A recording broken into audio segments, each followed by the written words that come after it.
Last week we took the drive shaft and that yoke from the $700 R4 into our drive shaft shop, and they called me the very next day and said it was ready. Those guys are super efficient.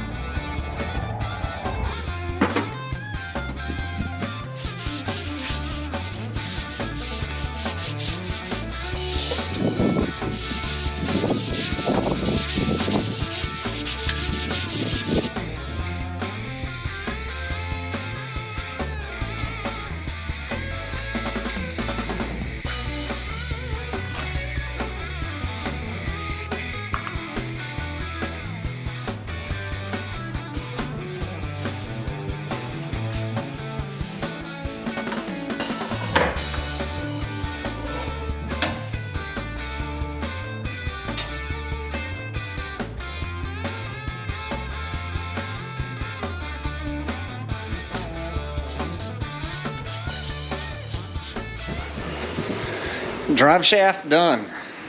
One more thing checked off the list. Sorry it's super bad windy out, but I don't want to close the garage doors because they rattle terribly due to the wind. Anyway, today we are at a big milestone, I guess. You guys probably remember we welded up the firewall and we left this factory-like structure in here just because it looks cool and doesn't look, I don't know, it looks even more custom to have some of the factory stuff still in there instead of just putting a piece of sheet metal across it. So before we can do anything else, the first step is to install the steering column, which is here. Now this is like a $200 shipped, it says billet, eBay steering column. Now I'll put the link right now. So we have the column, which came with a 9-hole steering wheel hub. It does work with both 3-speed and 4-speed transmissions. Let's see, it's got the GM style plug, 1-inch double D, nice chrome hardware for the shifter, blinker, tilt lever, and hazard button, but I guess you just pull it, not really a button. This is our steering wheel, also bought on eBay, 9-hole. And then we needed a pass-through, and this is a like ball and socket style. It's a Forever Sharp brand, clearly. These are nice pieces, and basically we'll figure out where we want the hole in the firewall and we'll sandwich these guys together, and it'll allow us to adjust the angle that our column comes up into the cab. This is a really nice piece because they're kind of hard to find and they're expensive like on Speedway, but I found this from Wild Horses 4-wheel drive. It's for a 9-bolt universal, but it's a horn button that snaps into place. Also came with the Ford logo sticker to go in the center of it. Here's really the cool part, or interesting part for you Crown Vic guys. Those intermediate shafts to run Crown Vic to, or the Ford triangle shaped into like a double D column end, those things are $150 to $200. They're extremely expensive, but this is an alternative. So this is like a 08 to, I don't know, 11 or something, F150 and some other Lincoln and other parts intermediate shaft. So it has the Ford, the triangle fit on one end. On the other end, it's got the factory Ford to the small, I don't know, whatever shape that is that the Fords came with. So this was like 28 bucks, eBay. This was like $20, a really heavy, nice piece as well, this universal joint. It's a 1-inch double D on one end and then like 3/4 inch round. So what we're gonna do is cut off the 3/4 inch round section of this at the U-joint. So we'll have the Ford triangular shape on one end and the 1-inch double D on the other for about 50 bucks shipped to our door. Now here's something that was really frustrating to me when I went shopping for a steering column, so hopefully this will help some of you out. They give you these measurements like 28, 30, 32-inch column, and they usually say, well, it's from here to right in here. Well, what it means is from the very end of the shaft up to the base of where the steering wheel hub will be. So if you're sitting in your car and trying to make a decision on steering column length, you need to make sure you've added the distance from where the first U-joint in your intermediate shaft or lower intermediate shaft is, all the way up, plus the steering wheel hub, plus a lot of steering wheels have about 1.5 or 2 inch reach. This one I got as flat as I could, so it doesn't have but maybe 1.5 inches worth of reach. So one part we haven't ordered yet is the upper column mount that you usually decide how much drop you're going to need before you place that order. And we're not going to know that until we drill this column through our floorboard and get that mounted, and then we can kind of hold this up to where it makes sense for climbing under it with your legs. Does the tilt still fit your needs if it's mounted up this high, or you need it lower, which clearly we won't need it lower.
You know, it seems like on one of my pro tips somewhere in this video series, I probably mentioned about test fitting your parts before you install them. So it's time for me to start taking my own medicine. I measure here 2.02.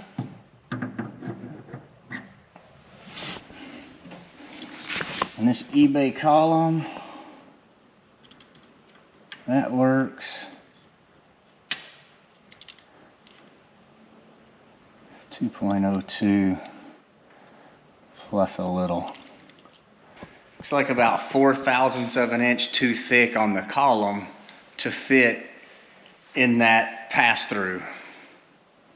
That's eBay.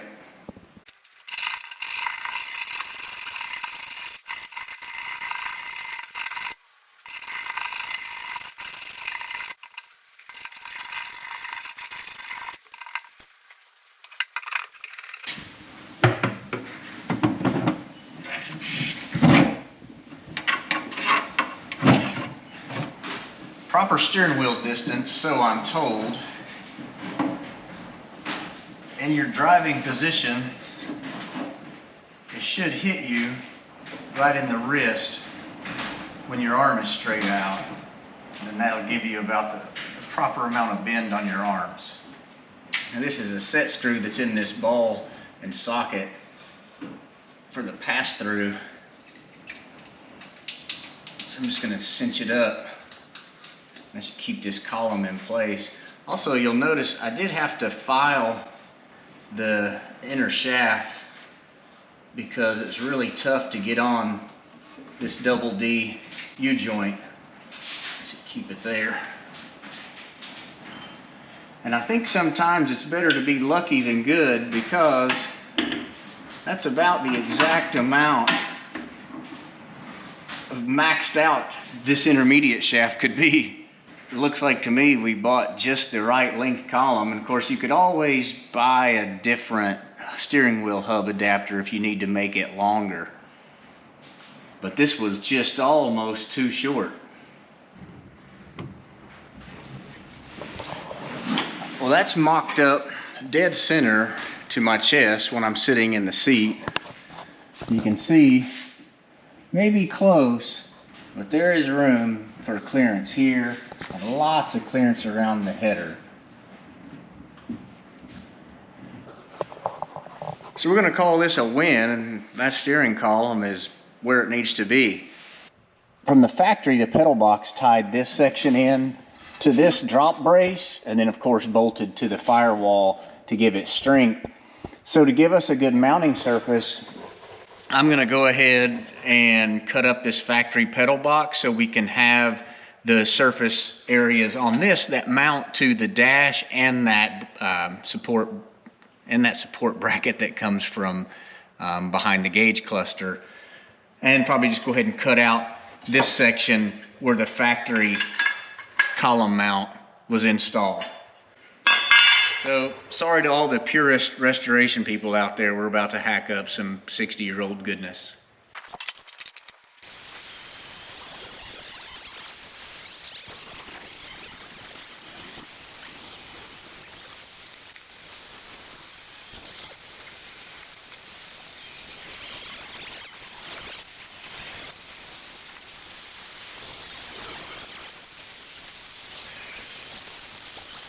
So I've got the piece cut out of the pedal box that we're going to need, and I also cut a piece of flat bar out of some scrap steel that we had. It's actually thicker steel than the pedal box was.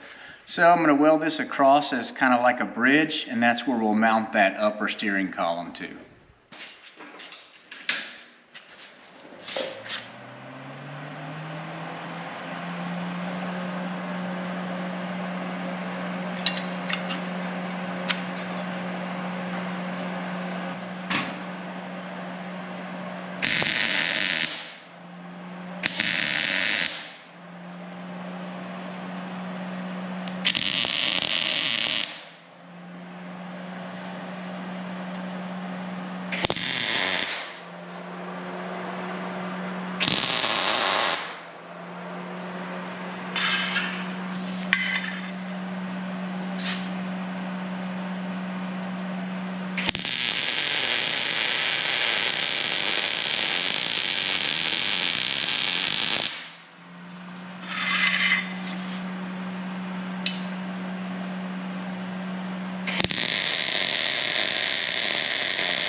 So that'll cool down, we'll clean up the welds, paint it black, and then hopefully our parts will be here tomorrow.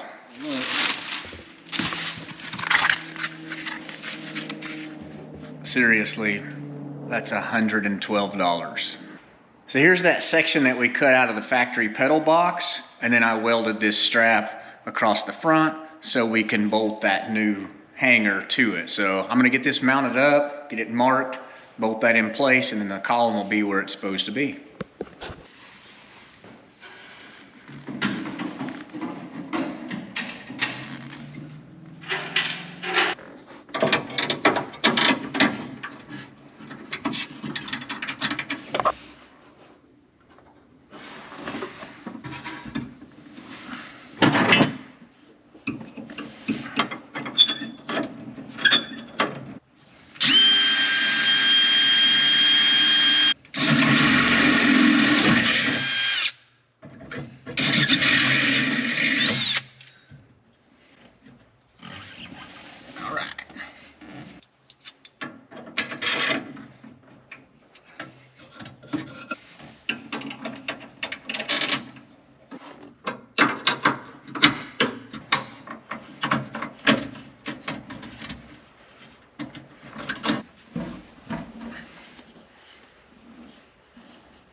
Now that we've got the column in, verified the length again before we start tightening this, because it's, as we learned, the column is bigger than it's supposed to be, so I had to relieve this bracket some. And they're not perfect on the angles, and I really didn't want to deal with shims, so we went with it like this, and that's going to be really strong. We're not going to have to worry about any risk of that coming loose, or even in an accident, which is what you really want to concern yourself with, any damage like that, because we have that telescoping intermediate shaft and it has tons of room to collapse before we run interference where the column is mounted.